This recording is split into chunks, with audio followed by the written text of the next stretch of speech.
Get in the know. Non-stop Vikings talk. It's Purple Daily on Score North and ScoreNorth.com.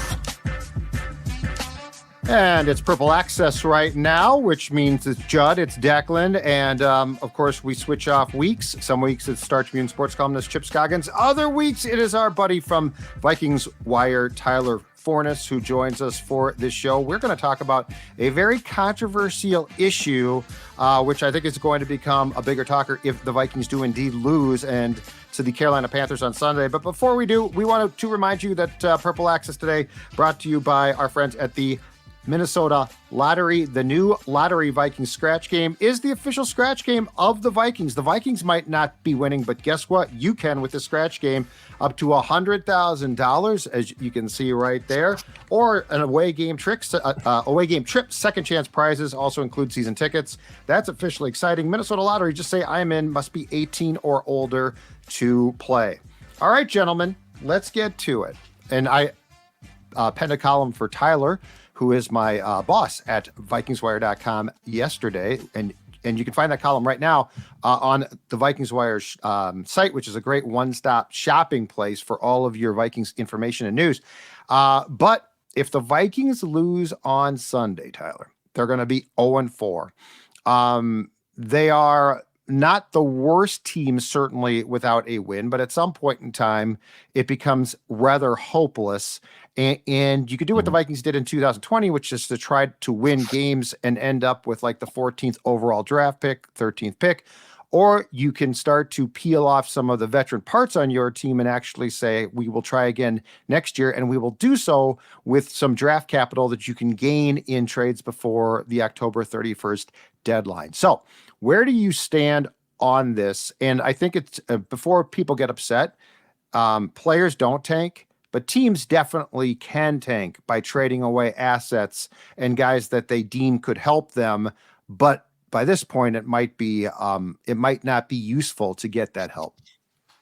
One thing I want to know is how closely or how much of a fan is Kwesi Adofo-Mensah of the Major League Baseball? Because I think that's going to tell us, or at least his knowledge of how the sport works is going to tell us a lot about how he's going to approach a potential seller's market when it comes to the trade deadline. Because in Major League Baseball, you get to the end of July and you have, let's say you're 20 games back. Well, 20 games back with 60 to go. There's no way you're making the playoffs.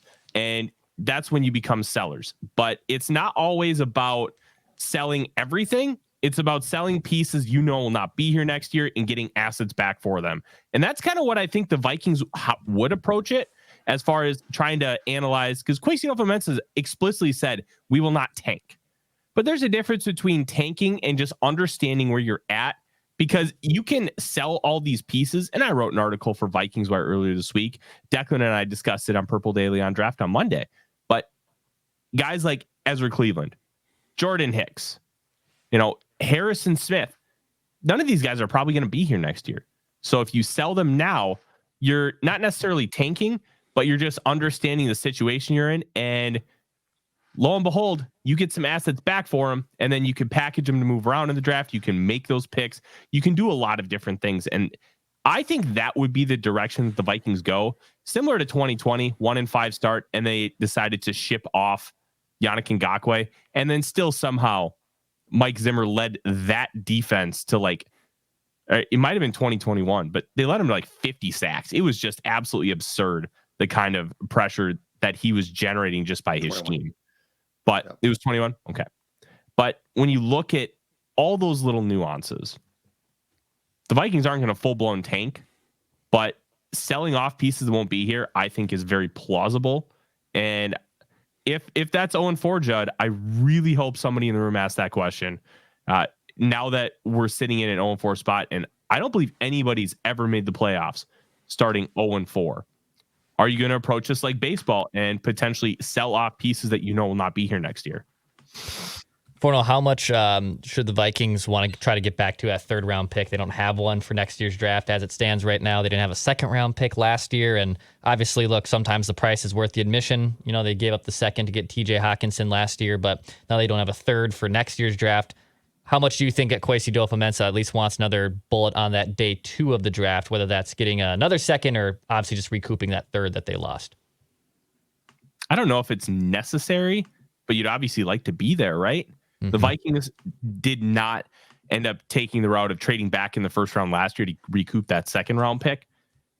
So one thing I found interesting listening to Kwesi last year leading up to the draft was you approach different drafts differently. And you approach them based on the talent pool that you have, the assets that you have going into the draft, but it's also what you have on your roster.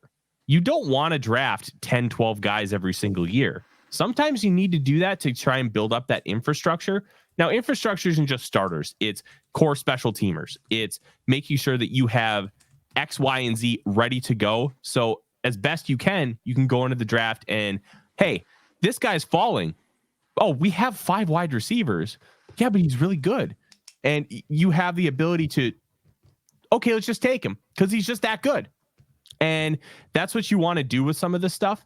Now, they picked 6 guys last year, and you had 3 UDFAs make the team, including all 6 of your draft picks. So you had 9 rookies. But the year before, you had 10 draft picks. 2 UDFAs made the team. You had 11 guys make the team because Nick Muse ended up on the practice squad. Like, you don't want to have 10 guys that are rookies every single year on your depth chart. You want to, sometimes it's okay to have 7.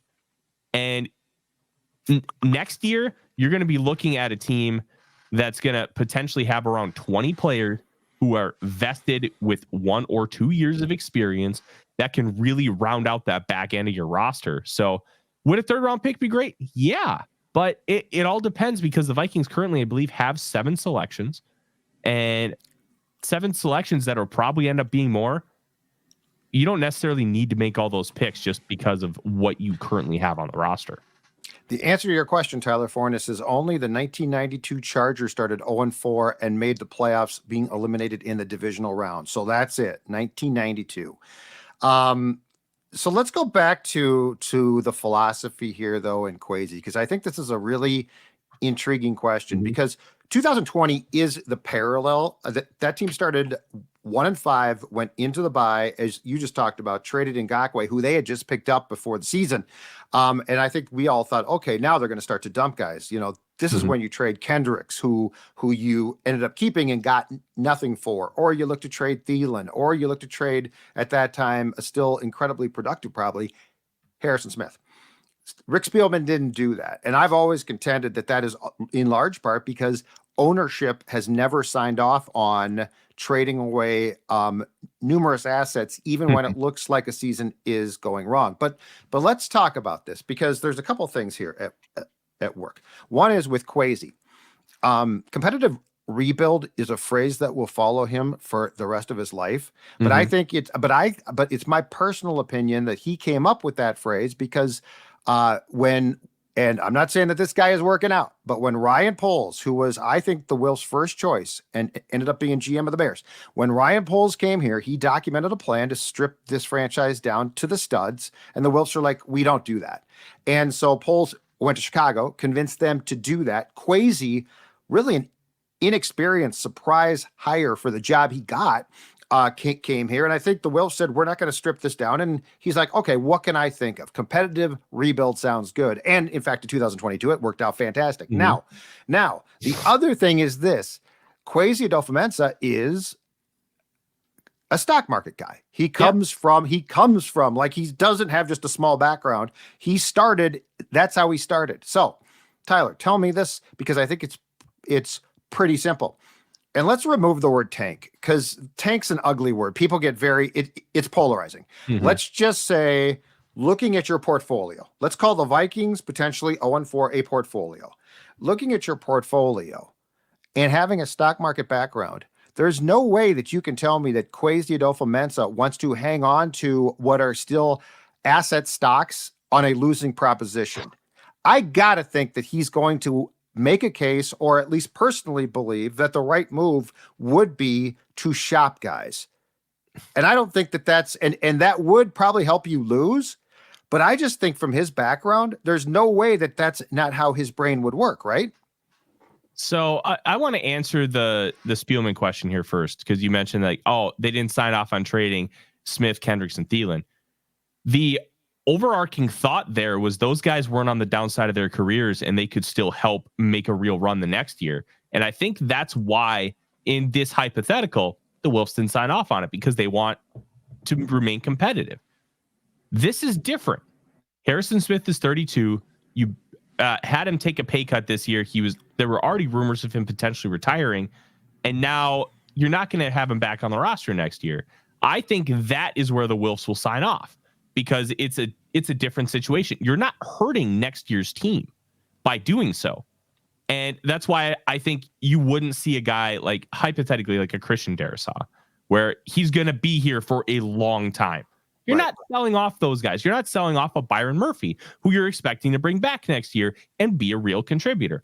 You're, in theory, getting rid of players like in baseball, where they're not going to be contributing to you next year. So let's get an asset back for them. Heck, even if they traded all 5 of those guys that I wrote about and they got like a 4th, 2 5ths, and 2 6ths, that's still 5 day 3 picks that you can maneuver to do a lot of different things with. You can maneuver for veterans. You can maneuver back up in the draft.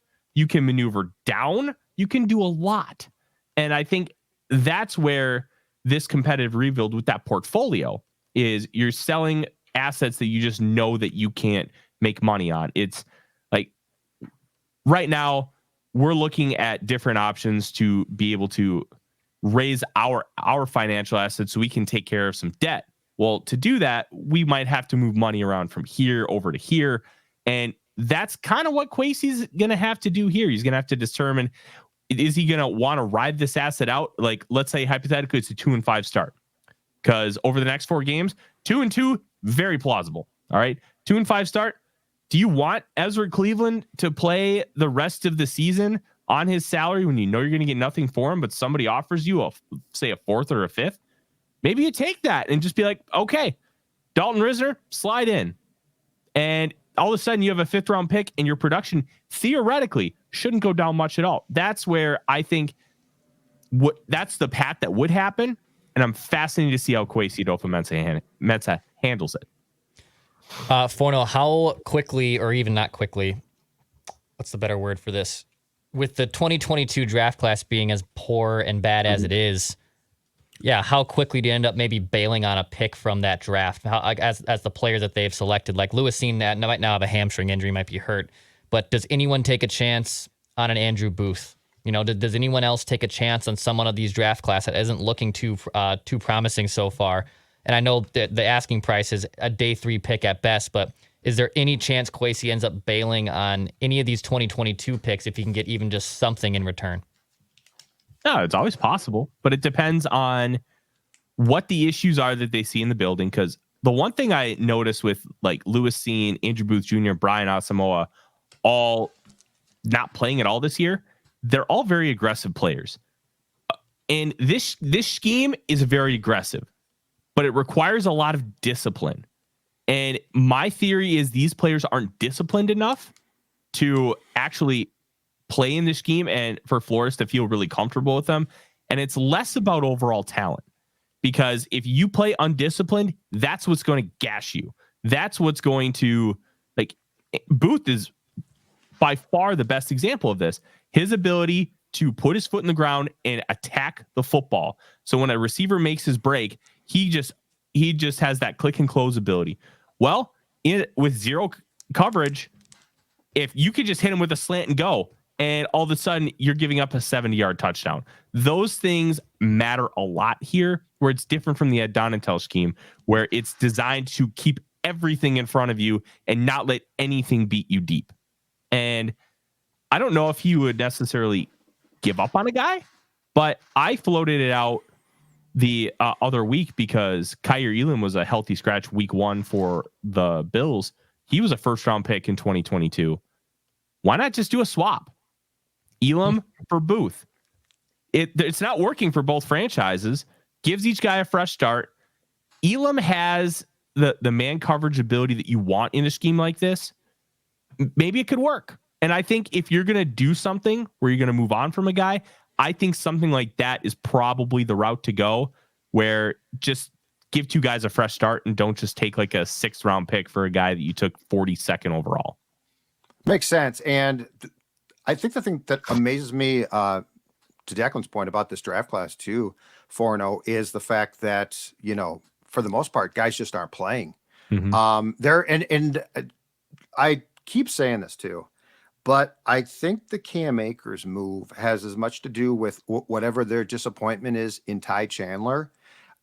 Because, going in, I think the goal was when Cook walked out the door, the goal was that Madison would be the top guy, but I don't believe that it was to be the bell cow. I think it was to be in some type of rotation that was going to be decided by Ty Chandler, McBride, perhaps, Wongwu, who hasn't played yet, who hasn't played in months now. And so the lack of complete production here to me is astounding. And I know going back that Booth is a guy that you liked, but Booth can't get off the bench now. He just sits there, plays some special teams, I think. Asamoah is now the same exact way. He didn't get a defensive snap on Sunday. And so that's where the misses to me are alarming, because it's almost like the fate of a lot of this draft class has been decided already. And that's a really weird thing to watch with this much of a draft class. If it's a couple guys, you're like, okay, that's cool. But it's high picks too. So I think that's where the confusion about what went wrong here is just the overall lack of the coaching staff wanting to give guys an opportunity to even show what they can do. The thing is with some of these guys is we don't always see them in practice. We don't always see all the little nuances. And even when we see them, and I went to a bunch of practices during training camp, Judd, I know you did too. We don't necessarily know every detail of their responsibility 100% by watching. And 100%. That's part of it. I thought Scene had a relatively good camp. I didn't think he was phenomenal. There were times where it's like, oh, that's the Lewis Scene we expected coming out of college. There were times like, dude, what are you doing? But we only have an incomplete data set because we don't know what Flores is asking them to do in this specific play, how he's asking them to utilize technique. We don't know those details. And those details, to me, are the reason why there's a disconnect between what the Vikings are doing and how we perceive it as the media. And I really think it's a discipline issue with those guys, considering how disciplined you have to play in this defense. And can it be fixed? Yeah, because with discipline, you can learn that by understanding the defense and your role and how you're supposed to attack, and by also understanding what everybody else is doing around you. The less you think and the more you can just react and play, the better off you are. And my hypothetical is that discipline is hurting because they're thinking and they're not reacting. And that can happen with a new scheme. It can happen on offense too. Like, it's just really frustrating that the outward look is the 3 of the top 4 picks aren't even playing. And the 4th one is, well, he's probably the biggest debate among everybody in Vikings media, because I actually think Ed Ingram's been fine. I don't think he's been great, but he's been fine, and he's far from the actual problem of this offense. Speaking of fixing things, if you would like to fix your weight, if you would like to lose weight, let me tell you about my friends at Livia Weight Control Centers, who have a plan for you. That's right. A couple of years ago, I joined, dropped 40 pounds.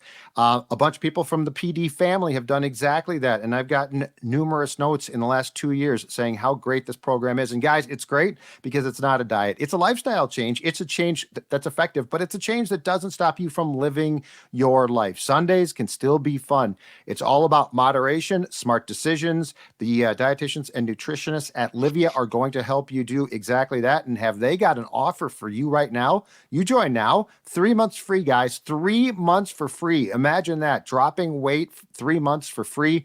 And you're just getting started on a program that, again, I'm going to tell you, is not only going to work to help you lose the weight, but keep the weight off. 855-GO-LIVEA, Livia.com, Livea.com. That can fix your weight issue. What I was going to follow up with was, I love your point because and I'm not ragging on the coaching staff for like not playing these guys. I agree completely. Like we can watch practices and games till the cows come home, but we don't know exactly what the assignments are. Coaches don't share that, unfortunately. But I will give you a prime example that I think goes to bolster your point, and it's again with Ty Chandler. O'Connell tried to walk it back, but after Chandler had that really good game in the preseason, the first game in Seattle, and I think we all said, oh, wow, like this is the coming out party for Ty Chandler. And if you recall, after that game, Kevin O'Connell said, yeah, you know what? He's got to do that more than when the lights come on. And I think he was talking about exactly what you're saying, which is technique. It's not Ty Chandler should be playing based on what I see from explosiveness. He's more explosive than Madison is. He's got like he's got gears that Alexander does not have. But you know what? Clearly there is something there in pass protection, in receiving that they don't like. And that's the thing. And I think that's the cautionary tale from this entire draft class is what you're saying. There are definitely football things, technique things, discipline things that this class is not doing. And if nothing else, Kwesi and O'Connell and the entire staff sort of have to go back to the drawing board of what did we miss here? Like if you miss on one guy, okay, happens all the time. But like I think you're right. I think we're looking at like a draft class of a lot of misses on how's the technique, how's the discipline. And I'm not talking off the field, I'm talking on. So like if there's something to learn here, it's not that they picked a bunch of bad athletes. It's that they picked a lot of guys that they don't seem to trust. And in football and in this league, that unfortunately makes them useless. And we also have to factor in that Kwesi Adofo-Mensah didn't have his infrastructure set up yet. Now, that's not an excuse. Right. Because at the end of the day, you still have to gather as quality of information as you can and make the smartest decisions. But he wasn't using his scouting staff. He barely had anybody in the front office working for him at that point. He inherited everybody. And if you've ever gone into a space where you come in as a manager, it's just different than hiring your own people. It just is. And it can be good. It can be bad. But I think what we saw from this last draft, how we have Jordan Addison already playing well, Mekhi Blackman being trusted right off the bat as the nickel corner as a third round pick. You're seeing the difference in having your own people versus having people that were already there. And with the NFL draft, that's just reality. You are hired in January. You don't get to hire your own people really till after the draft because so much of that process is already done. And at that point, you just have to kind of work with what you got. And I think that's a part of the explanation on why things failed or have failed so far with the 2022 class. Chandler's an interesting one, Judd, and I want to bring Cam Akers back up because I know you mentioned him a few minutes ago. I think Akers is a result of three things, and I actually don't think any of them are Ty Chandler. I think it's a result of Madison not being able to see. It's a result of Kevin O'Connell already knowing what Akers is and seeing how explosive he was before the Achilles injury, because now he's 2 years removed. That's when theoretically you are fully recovered from a fully torn Achilles tendon. And three, I still don't think they trust Kene Nwangwu. I don't, because can't play.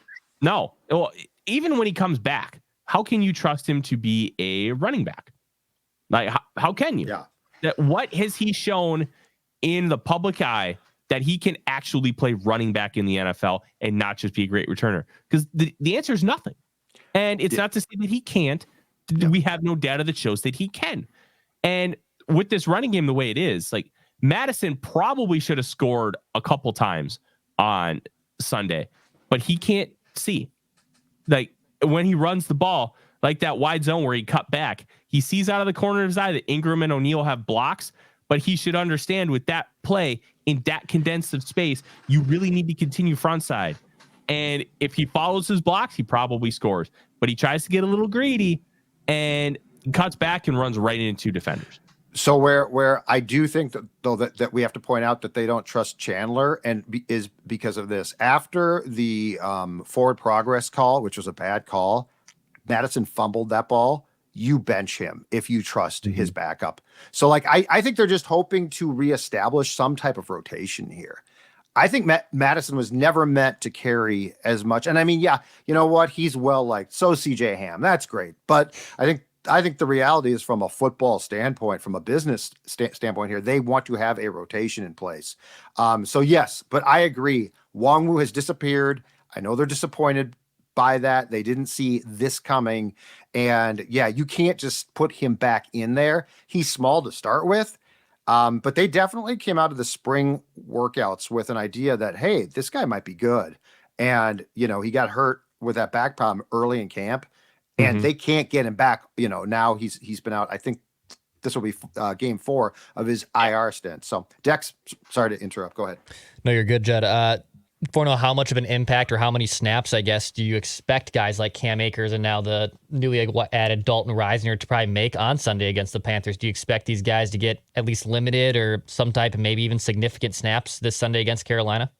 I genuinely don't know. And I will say this about Risner. I don't play him unless I'm pulling a guy. I don't rotate him in.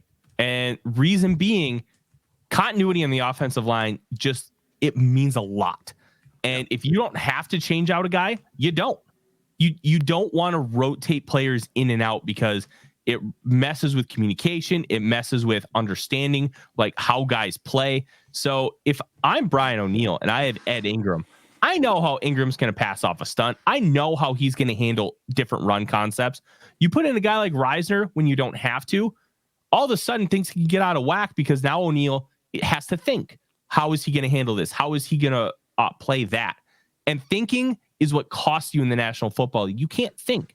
You have to react, because if you think, that split second can cost you the entire play. And I would not play Risner unless I'm replacing a guy. And quite frankly, the one thing that I think people need to understand, Risner may be worse than both Cleveland and Ed Ingram. He may be better. He is a variable. And I think just by putting Risner in does not automatically make this offensive line better. He just might not. And if you look at his PFF grades, great pass blocker, bad run blocker. He's 6'6". Like, he's basically built like me. And he plays straight up. And when you play straight up, it's easier to get pushed around. Whereas if you have that bend in your butt and you're able to use your legs to really anchor in and then also your upper body to push forward, that's going to help you in those situations. Like, you watch offensive linemen, they always have the bend in their butt. If you get stood up, that's trouble. And Risner, I am genuinely worried that he could end up being worse, but we don't know. And Akers, I bet he plays about 20 snaps. I bet they ease him in. He already understands the concepts of this offense coming from the Rams, especially having worked with O'Connell for 2 years. But he's still brand new to this team and this specific offense. So being able to learn all of the nuances that O'Connell has installed in 2 weeks as a running back, it worries me a little bit. But I mean, hell, TJ Hawkinson did it in 5 days. So it's not to say he can't. What's your opinion of Akers and pass protection? I'll be honest, I don't really have one. Okay. I haven't had an opportunity to go back and kind of watch him. I don't think he's phenomenal at pass protection. Then again, I think the only 2 running backs that the Vikings have that are good at pass protection are Madison, which I think his best actual usage is the third down back, and CJ Ham. And oh my gosh, if Ham becomes your third down back, I think the fan base would have a conniption. It would be it would be really bad. I'd have to ask some people and then try and go back to the film. I just haven't had any time to really get a concept of what he is as a pass protector. Yeah, I think Phil said that Ham snaps went down from 22 in week 1 against Tampa Bay. I think he said he had 8 last week. So they're definitely peeling back there, not increasing too, which is fine. They shouldn't be playing him a ton. I mean, if he plays like 22 of 70 snaps, I don't care. That's 30%. Like, that's nothing. Yeah, I'm still not high on him playing too much.